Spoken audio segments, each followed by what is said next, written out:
tukaba tumaze imyaka itari mikeya turi kudukorera hano mu Rwanda kuva mu 2006 tujya tuvuga ko twebwe turi mu bantu batangiye gukora umurimo w'Imana. Umuntu abasha kujya ku murenge hanyuma wakorana n'umurenge neza, umurenge ukagukurikirana ugakora on a daily basis ufite supervision y'umurenge. Buka ko twatangiye ahantu bita kuri La Gardienne, ariko muri icyo gihe ndibuka ko mu gace umurenge wa Gikondo, muri Gikondo cyose byagase bisa nkaho byegereye Nyarugenge, hanyuma ntitwatinze tuba twinjiye muri Gasabo. Iyo myaka yose rero twe dukora muri Gasabo. Dukora muri Gasabo, twakoreye mu Myembe, twakoreye muri za Kimicanga, twakoreye mu bice bitandukanye bya Gasabo, no kugira ngo aba artist bacu nabo bakomeze bagende ku rwego mpuzamahanga. Par exemple nka wavugaga mu Bwongereza aho twajyanye nka Tumira Mbonyi, ntabwo ari Abongereza bamutumiye, nitwe twamutumiye.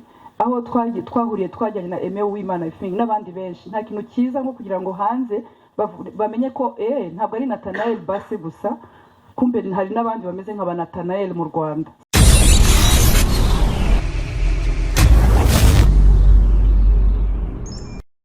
Kuri iki giterane abagore twese hamwe niyo ntumbero, niyo mugambi dufite muri uyu mugoroba. Ibirenze igiterane tujya tubiganirira mu rugo. Twamaze kuganira n'abavandimwe yuko igihe Radio Mucyo, Sun TV, Ishingiro, Paradise na Flash FM hari n'abandi bari mu nzira. Ni abacu turasanganywe, twaganiriye umurongo turi bugendereho muri iki kiganiro. Twababwiye ko dufite iminota 30, iminota mikeya. Nyuma yaho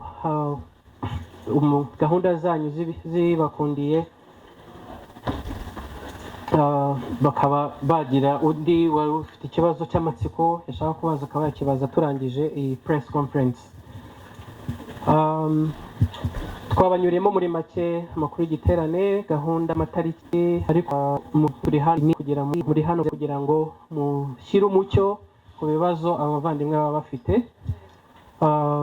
Twagira ngo dutangire rero tubaha umwanya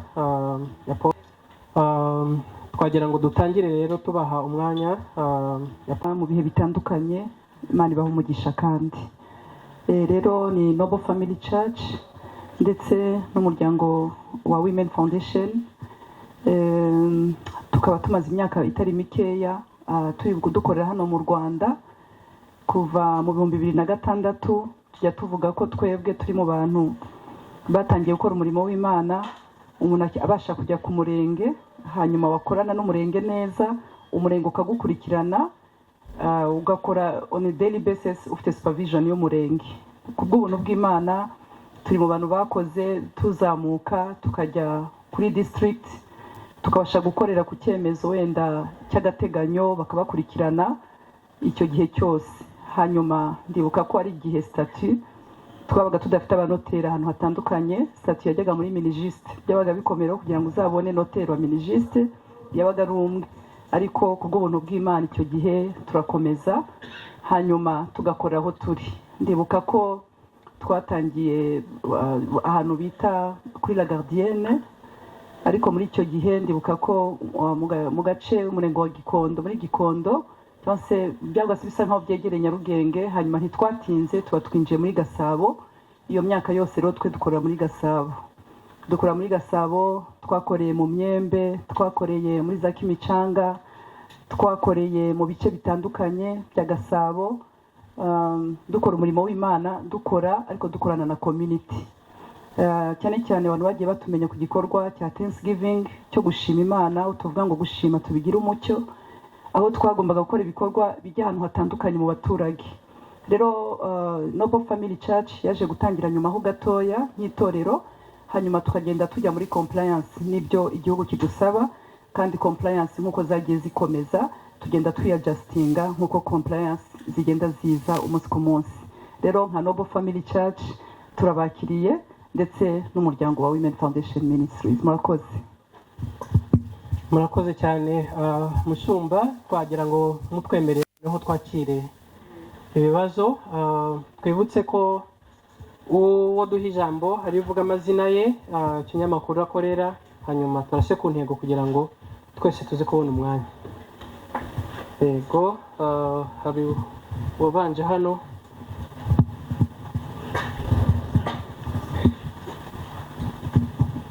Murakoze cyane, nitwa Christian Bayisenga, nkorera ICO TV mu kiganiro Holy Room. Turashimira minisiteri muyoboye ndetse namwe ubwanyu kuba abafatanyabikorwa beza bitangazamakuru, natwe hari icyo tubigiraho, Imana ibaha umugisha.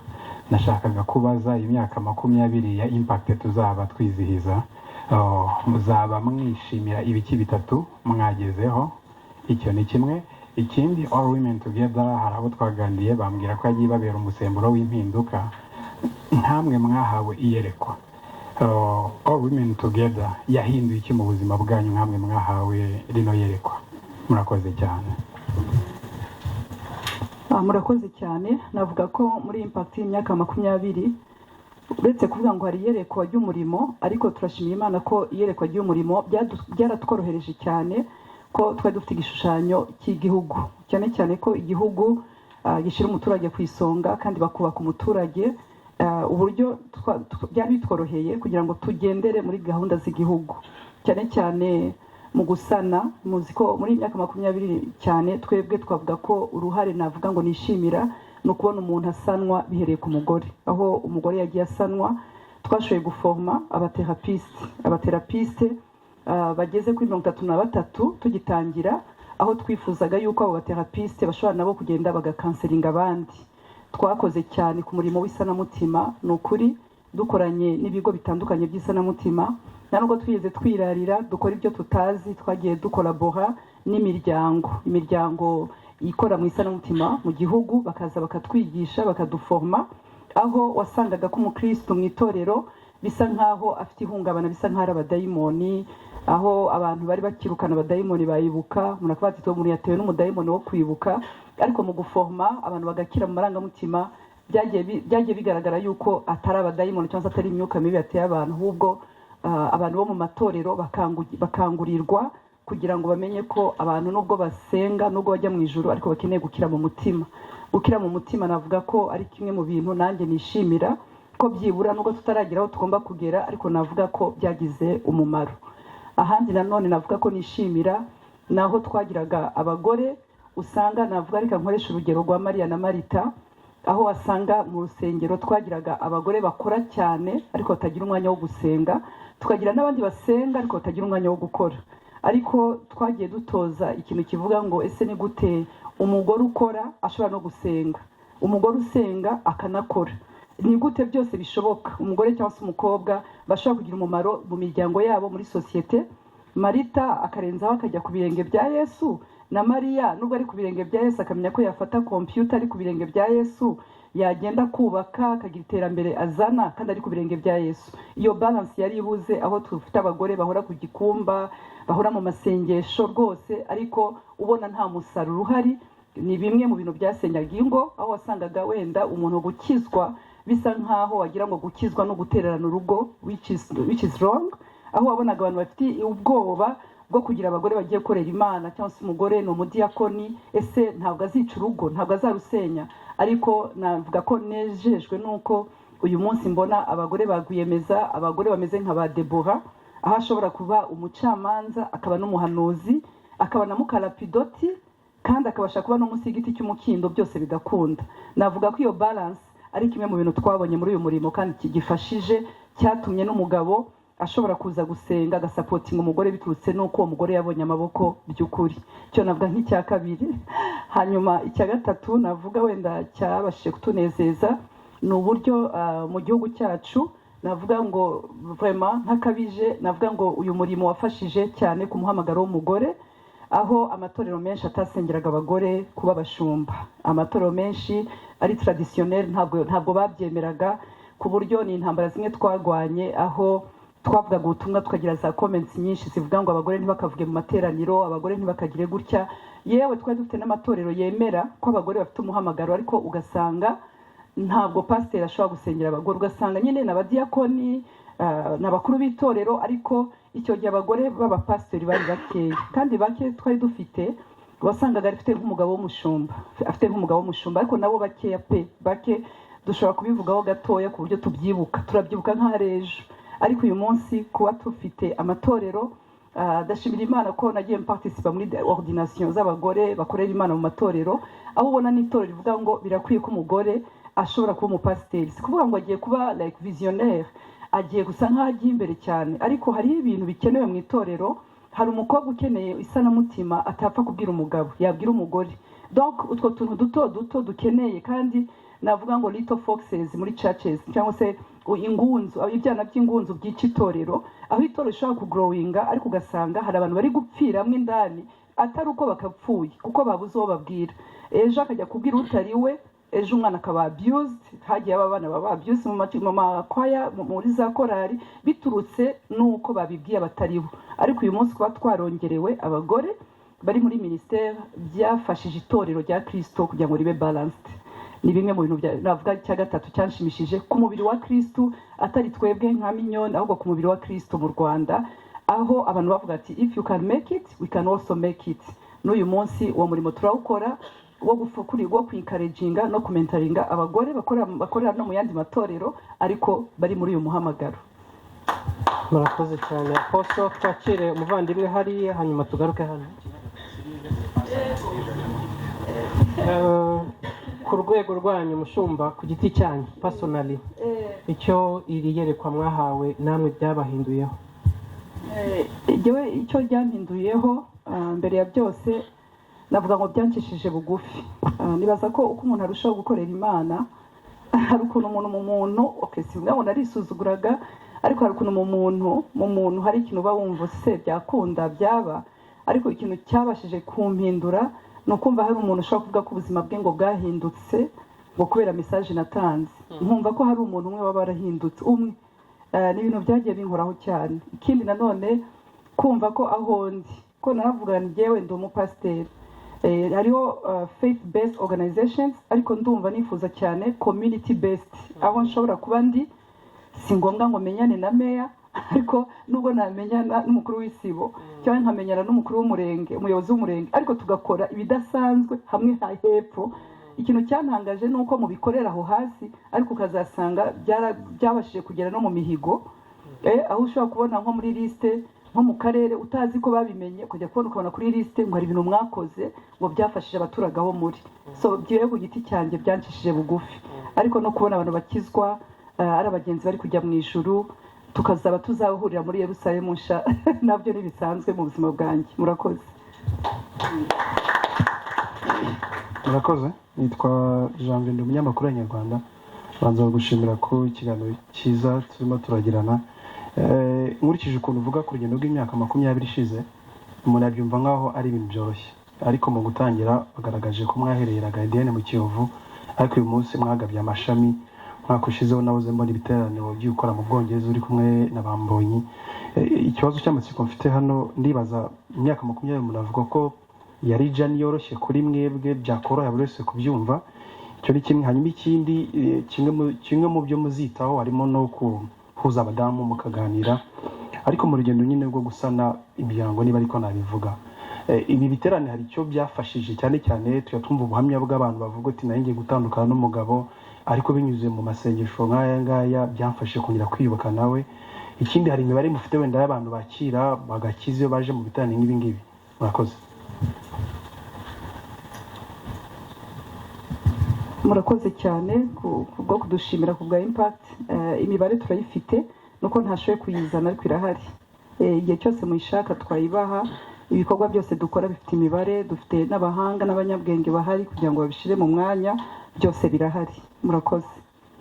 Ibya kera bimwe hari byo twagiye tutakazamo imibare of course uko mugenda mukura hari ibintu mugenda mwitaho mukabizirikana ariko mu myaka myinshi turabifite.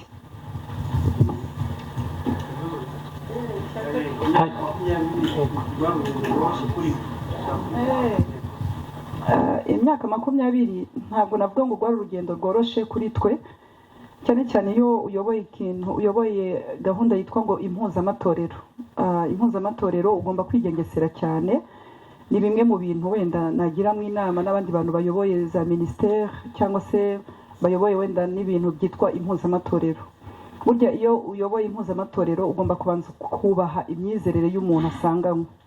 Imyizerere umuntu yego turashaka ko bose bakira Yesu umwami n'umukiza, nicyo kiduhuje, ariko niba aje muri iyo minisiteri hari umu-adventiste agomba gukomeza kubaha isabato.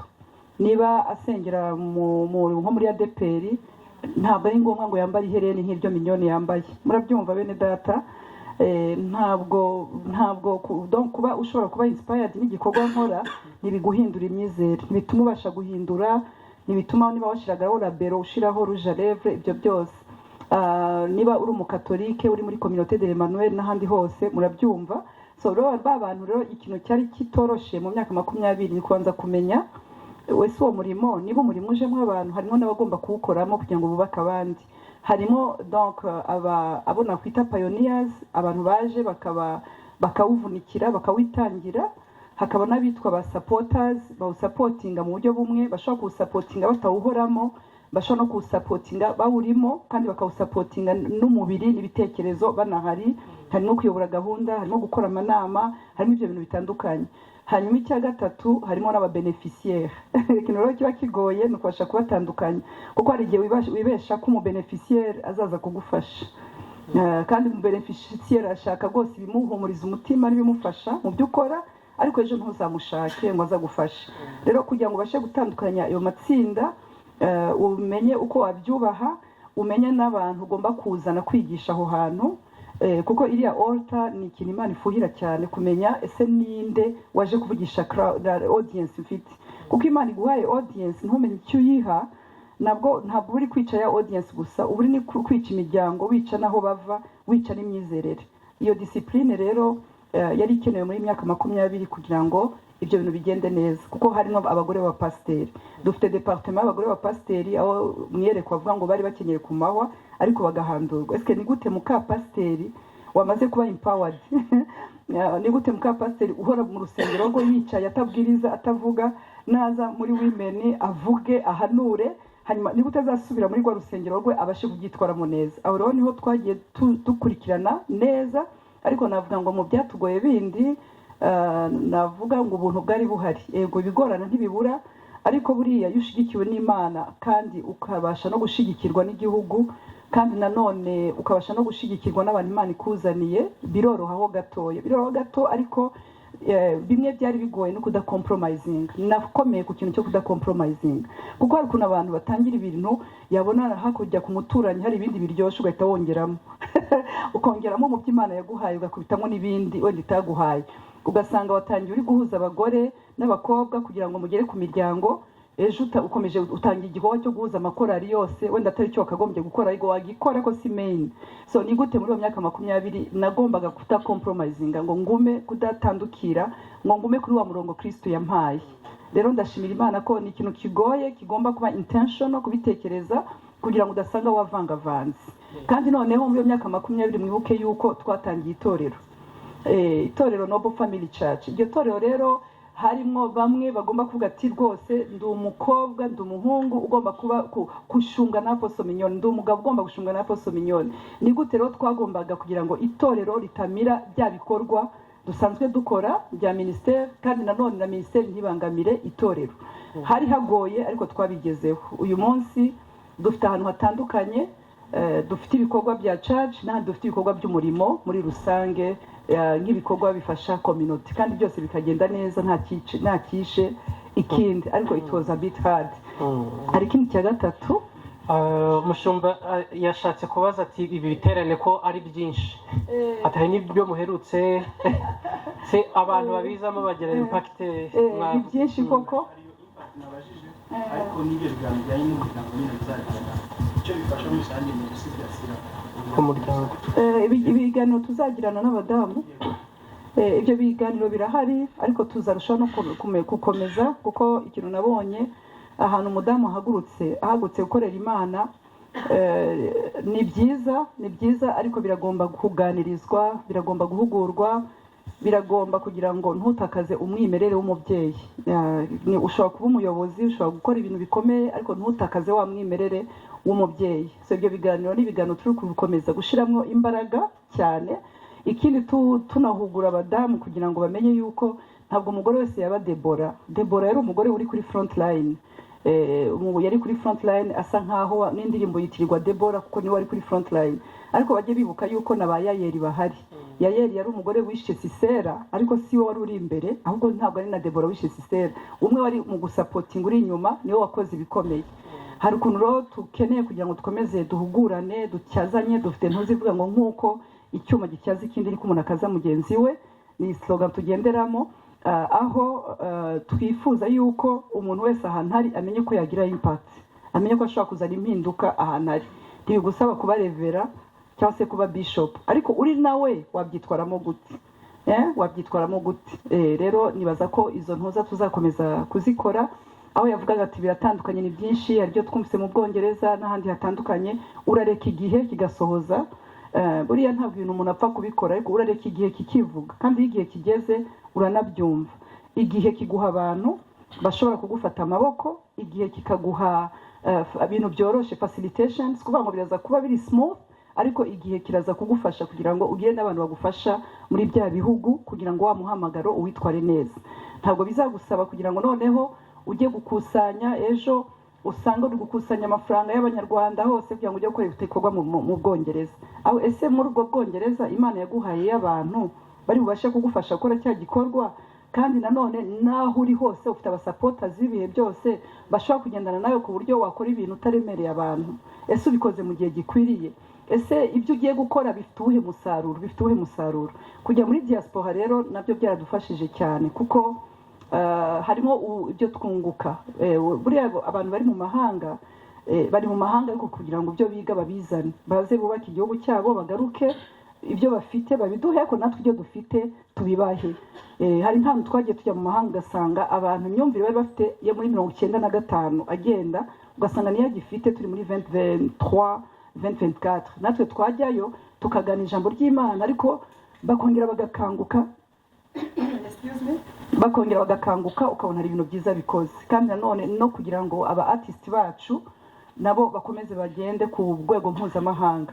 Par exemple nka wavugaga mu Bwongereza aho twajyanye nka Tumira Mbonyi, ntabwo ari Abongereza bamutumiye, nitwe twamutumiye.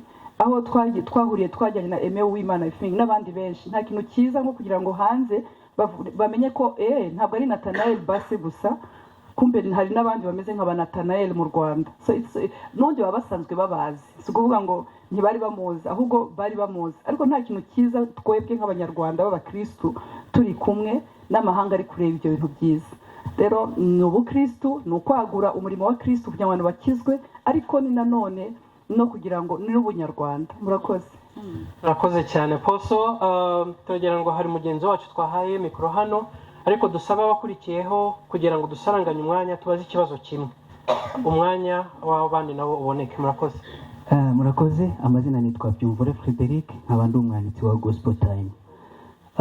Turashima ibikorwa mwagiye mukora mu myaka itambutse, ariko akenshi iyo tuvuga ngo iki giterane kigeze ku nshuro ya 14, akenshi tubibona muri uyu mujyi wa Kigali, ndetse n'abadamu bitabira baza hano muri BK Arena n'abadamu bari hano mu mujyi wa Kigali ndetse na hafi yaho. Mbese hari intumbero cyangwa se hari gahunda ihari yo kuba mwagera no ku mugore wo mu cyaro, mumutekerezaho iki? Kuko usibye ibyo kuvuga ngo muraganiriza imiryango abagiye gutandukana bongere basubirane, mu cyaro ho baricana. Buriya gutandukana mu mujyi niho tubyumva cyane, ariko mu cyaro tujya kumva ngo umugore yishe umugabo, umugabo yishe umugore. Murateganya iki kuri bariya abagore bo mu cyaro? Ese mbere y'uko iki giterane kiba birashoboka ko mwajya mukora wenda outreaches, mukahagera mukabaganiriza, mugakora amatsinda, nubwo wenda bitamenyekana nk'uko iki kimenyekana, ariko bo murabatekerezaho iki kugira ngo nabo bakomeze kubaka umuryango nyarwanda neza? Murakoze. Ndashaka kubashimira, ahubwo ntabwo duteganya, ahubwo turabikora kuva muri imyaka 14 yose itambutse. Sinzi wenda ko mu babaganirije bagiye babereka ko n'imibare ifatitse ko dukorana n'abagore bo mu cyaro. Reka tuvuge wenda ku mubiri wa Kristo. Mbese mu cyaro havamwo abayobozi b'amatorero atandukanye, kubera ko dutumira abamama presidente, twagiye dutumira muri za Assemblée de Dieu n'ahandi henshi cyane, aho za Methodiste, ababatiste, abagore b'abapresidente mu matorero, abagore b'aba vice presidente mu matorero, kuko tuvuga ngo uyu presidente nahinduka arahindura, uyu presidente nabyumva araza kubifasha. Nk'ubu dufite urugero rw'umumama wavuye mu Mutara, nawe ari muri Assemblée de Dieu, ari n'umumambre, ashobora no kubaha ubuhamya, aho yaje nawe agahindukira muri iki giterane cy'abagore twese hamwe, agasubirayo agafasha umugabo we. Uyu munsi bafite amashuri manini hariya mu Mutara, Karangazi, aho bafasha n'abandi, aho babaye empowered, ndetse na ministry ikagerageza kubaba hafi kugira ngo ibyo bikorwa bibashe kugenda neza. Mu majyaruguru ibice bya za Kinigi, Musanze, dufiteyo abantu, ndetse dushobora no ibiterane twagiye dukora muri Musanze, aho twagiye tugenda tukabegera tugakora ibikorwa bitandukanye. Rero iyo dukoze iyi giterane abagore twese hamwe, turabatumira tukanabaraza, tukabashyira mu mago cyangwa se tukabashyira mu mahoteli. Hari abo twigeze kuraza mu mahoteli atandukanye barenze 300, barenze 200 buri mwaka. N'abantu dushira imbere baraza buri mwaka, kandi turabitaho. barahari tuzana n'ibigo bikaza kubahugura, aho dukorana n'amabanki, tugakora n'amabanki nka za Equity n'ahandi, bakaza kubigisha ukuntu ashobora kugira access ku nyungu, mbega uburyo ashobora no kuba yabona business akora nta ngwate, akaba yakwiteza imbere. Dufite abize gukora, aho dutumira RDB kugira ngo iziganirize abantu bagiye bava ahantu hatandukanye. Turashaka gushimira ibigo bya leta byagiye bituba hafi, RDB, Haminafete, niba dufite aba diaspora bakaza bakabigisha inyungu zitandukanye. Mbega ntabwo twibanda gusa ku ijambo gusa, aho tureba na bya bikorwa bihari bishobora guteza imbere umugore biri mu gihugu, nabyo tukabicishamo. Ibyo rero byagiye biba, n'ubuhamya burahari, kandi n'ubu bazaza. Uyu munsi rero b'abagore twagiye dutumira bababaye abagore biyubatse, ku buryo uyu munsi byoroha cyane ko babasha gufasha babandi. Nk'ubu dufite bari muri Gicumbi bafite amafamu, aho mushobora kugera kuri terrain mukabibona. Dufite aborozi bagiye baza, ariko ndibuka, reka mvuge kimwe, aho dushimira Minisiteri y'Umuryango, aho bagiye bakadufasha kugira ngo bagere ku bantu bari mu bice bitandukanye, mu ntara, ahantu hatandukanye. Ndibuka bigeze kuduha abagore bageze kuri 400, aho twakoranye na National Council y'abagore, bakaduha abo bantu bakaza bavuye mu ntara. Bagombaga kuza bakareba aho tubaraza. Murabizi ko leta iba yitaye cyane ku bantu bayo, igomba kureba buri kintu cyose, ariko ndibuka ko baje bakabibona, bakaza bagahugura, kandi bakaza bakumva n'ijambo ry'Imana. Igitangaje ni uko muri abo bagore baje harimo n'abisilamukazi baraje, kuko ntab'igihugu, ntabwo baje ngo tubahindure, ariko ibishobora kubungura mu iterambere barabitahanye. Rero turabikora, ntabwo twakira abagore mu mujyi gusa, ahubwo twakira nabo mu ntara. Ahubwo turifuza kwagura uburyo dushobora kuvuga duti noneho ni gute ibyabaga mu mezi 6 tugiye mu ntara byaba mu mezi 3, byaba mu mezi 2, ni gute twabikurikirana. Ariko turabigambirira, tujya dukora gahunda zo tubigambiye zo kujya mu ntara. njyanjayo n'amashusho arahari, ariko nuko wenda abanyamakuru wenda badakunze kuba babibwiwe sometimes. Murakoze. Nitwa Karasira Steven, mboneho kugusuhuza Apostle. Turatindanye cyane. Ndashimira Noble Family Church ndetse na Women Foundation Ministry kuva mu gutsikamirwa twinjira mu butsinzi. Irerekwa n'iyerekwa ryiza ryagize umumaro, y'impactinze koko umugore, biragaragara ndetse birafatika, ndetse rishyigikira amaporogaramu amwe n'amwe yanyu musanganywe nka Wirira n'izindi muri imyaka 20. Rwose ushima ko ntawabona hashima nahagera. Ndetse ikindi kintu umuntu yashimira Imana anabashimira namwe ni uko cyabrandinze n'igihugu, cyabrandinze igihugu ku rwego rukomeye. Iyo uramutse urebye abantu muhamagara bakagitabira, isi yose bimeze nk'iri hano. Rero hari igihe yigeze guhuzwa n'uriya muryango w'abavuga icyongereza, wakoze cyane. Nabonaga bimeze kimwe neza kuri level imwe mu rwego rw'imitegurire. Imana ibaha umugisha. Nari ndimo nibaza ntese, iyo urebye koko All Women Together, n'ubundi wumva harimo ikintu cy'umugore cyane, ndetse mujya mufata iyi minsi ne mu mwaka mukabana, wumva nyine ari ikintu cy'umugore. Ugasanga hari ukuntu umugabo azamo, ariko akaza bigura intege, ukuntu akaza ntaze wese, mbese bakabyita ibyo mu bagore. abandi bakanavuga bati ese buriya si ukubera ko yerekwa ari iry'umushumba mukuru kandi nawe ari umugore, ugasanga hariho abibaza bati se iri yerekwa nta kuntu ryadusunika n'ubundi ko ryaguka, se nta kuntu ryazadusunika rikazatugeza kuri all men together, kuko nabo bakagira uwo mwanya wo kwicara igihe kingana gutyo, kuko ntabwo gutsikamirwa kuri ku bagore bonyine. Dufashe urugero, niba tureba iki kintu leta irimo cyo kurwanya inzoga zitujuje ubuziranenge, nubwo nta bushakashatsi bukorwa buhari, ariko abagabo nibo benshi, nabo rero baratsikamiwe mu bundi buryo. Niba se munabona bitashobora kujyanamo neza all men together, mukaba wenda mwanagira inama umugabo agaterura all men together, mukaba muri hamwe, ariko nibura nabo bakagira umwanya uhagije, bakareka gusigara inyuma, kuko hari ukuntu bagenda basigara inyuma ukuntu, ukabona ibintu byose byagiye mu bagore, kandi abagabo nabo ni inkingi. Murakoze, murakabyara. Urakoze cyane Steve. Umucyo, amen, Yesu ashimwe.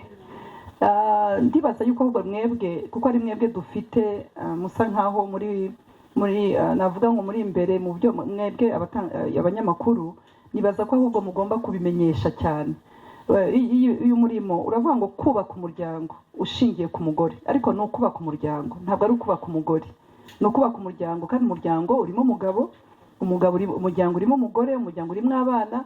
Hari n'imiryango usangamo abagabo bonyine cyangwa se ugasangamo abagore bonyine, ariko bose ni umuryango.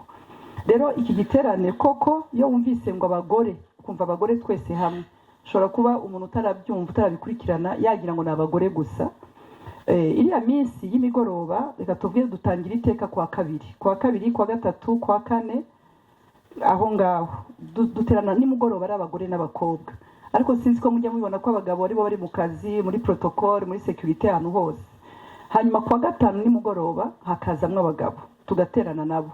Hanyuma iki gihe twongeyemo kuwa gatandatu, ko ari umunsi tuzadufite 20 years za impact ya Wirira, aho twongeyemo n'abagabo bazaza kuwa gatandatu. Ariko mu mibyizi buriya dufitemo abagabo, twebwe dufite department inakomeye, ni na nini.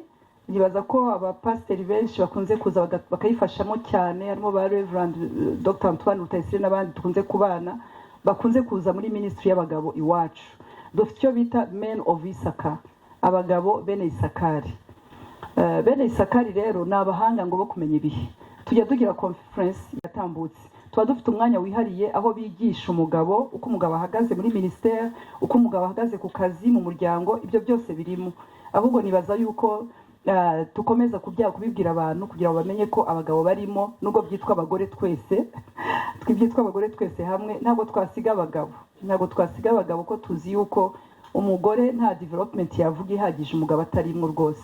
Rero turifuza ko twese tugendana. Rero barahari, murabibona ngaba ba Chris bose, abagabo bahagaze mu marembo n'abagore bari mu ihema. Murakoze cyane mushumba, reka twakire ijwi ry'umukobwa yati muri twe. Ego, murakoze cyane. Nitwa Ndikumana Oben, nkora mu kiganiro Holy Room. Ndatangira nshima Imana ku bwanyu kubw'umurimo mwiza iri gukora, ariko nawe ndagushimira cyane Apostle, watubwiye ko bitari byoroshye, ariko warakoze guhagarara kuri vision Imana yaguhaye. Ndashaka kubaza, ese follow up imeze gute ku mugore uzaza atsikamiwe ariko agatari champion? Ikindi kandi hari ukuntu umugore akira ibyari bimutsikamiye ariko akagenda akicecekera akiryamira. Ese hazakorwa iki kugira ngo bya bikomere umugore akize bihinduke isoko izakiza undi mugore ugitsikamiye? Murakoze. Murakoze. Nibyo koko follow up ni ikintu kigenda kigora, kuko abantu bakora ibintu byiza bikomeye pe, bifite imbaraga, ariko noneho ni ikinyuma, ni ikigikurikira. Wa muntu wubakitse murabimenya gute? Wa muntu wahindutse murabimenya gute? Muramenya gute ko gikomeje se atasubiye mu byo yari arimo? Ibyo byose rero dufite amatsinda ari interne agenda akurikirana ahantu, tuvuge wenda nk'abandi bavuye Musanze, bavuye hehe, dufite amatsinda agenda bakurikirana. Ntabwo navuga ngo turabikora mu buryo buri perfect, ariko turagerageza, we improve every day. Dufite rero amatsinda ari aho hantu hose akurikirana abantu. Twe dufite n'amaforum yinjira mu buzima bw'abana akabakurikirana. Dufite n'abajya bakora descente kuri terrain, bakajya kureba abantu uko bimeze. of course ni win-win. Hari igihe umuntu agenda agaceceka cyangwa se umuntu agenda, ntabwo byoroha gukurikirana umuntu, dukurikirana abashaka, kuko hari umuntu ushobora kuza aje mu giterane akavuga ati abantu ntibangendeho rwose, ibyo nariye ibyo nafashijwe nabo birahagije. So umuntu nk'uwo nguwo ifo kubimenya, eske arifuza ko tumukorera follow up, eske turi kumugendaho cyane, byose turabireba. Ariko ni ukuri ba bandi bafite willingness tugerageza kubikurikirana tukanababa hafi. Hari nabo tumenye ibyo bakeneye, uburyo dushobora kubafasha. Hari nabo mu ntara dushakira ibishoro tukabafasha gukora, ariko tukanakurikirana niba ya mafaranga yarakoze icyo agomba gukora, niba ataragiye ngo ayaguremo ibubu. Byose turabireba. Murakoze cyane. murakoze Mushumba. Twibutse ababaza ikibazo kurasa ku ntego kugira ngo mu minota mike dusigaranye twakira abandi muri cya gice cyo hirya. Murakoze, nitwa Escafifi nkorera Radio Desi na TV10. Ndashimira cyane Aposo, byonyine wumvishe ijambo kuva mu butsinzi kuva mu gushikamirwa ujya mu butsinzi, harimo message. Ndagira ngo rero mutubwire, mwatumye nk'itangazamakuru kugira ngo tubabwirire icyo abantu cyane cyane abagore bazitabira iki gitaramo, igiterane bazatahana iki. Ese nk'umuntu ushobora kudukurikira wenda atazaboneka, ndagira ngo muze gutanga ubwo butumwa kugira ngo agire icyo akuramo, yaba bazaboneka bagire courage cyane yo kwiyandikisha, n'abatazaboneka bagira ikintu wenda bakuramo. Hanyuma turi mu gihe isi ihanganye n'ibibazo by'ubukungu, ibibazo bitandukanye birimo ihungabana mu miryango, abantu bashwana. Ese hari inama mwatanga ku rubyiruko rw'abagore cyangwa abakobwa kugira ngo bakomeze kuba abayobozi b'impinduka ku gihugu cyacu ndetse no ku isi? Murakoze. Navuga ngo icyo umuntu azunguka nicyo mbajije, ngo ese umuntu uzaza, kuko mwifuza nk'abanyamakuru ko tubagera ku bantu, umuntu uzahagera nicyo azunguka. Ni ukuri icya mbere ni uko igiye ukuntu d'abord umugore cyangwa se umukobwa, uretse ko n'abagabo tubatumiye, ko mwumvise ko bafite iminsi ihagije, bose turabatumiye. Ni ukuri byonyine kuza ukumva ubuhamya bw'undi muntu wahindutse. Reka mbabwire, nubwo tuba dufite abavugabutumwa bavuye hanze, ariko buriya umuntu yisanisha na mwene wabo, akisanisha n'umuntu wa hafi, akavuga ati ni ukuri niba runaka nzi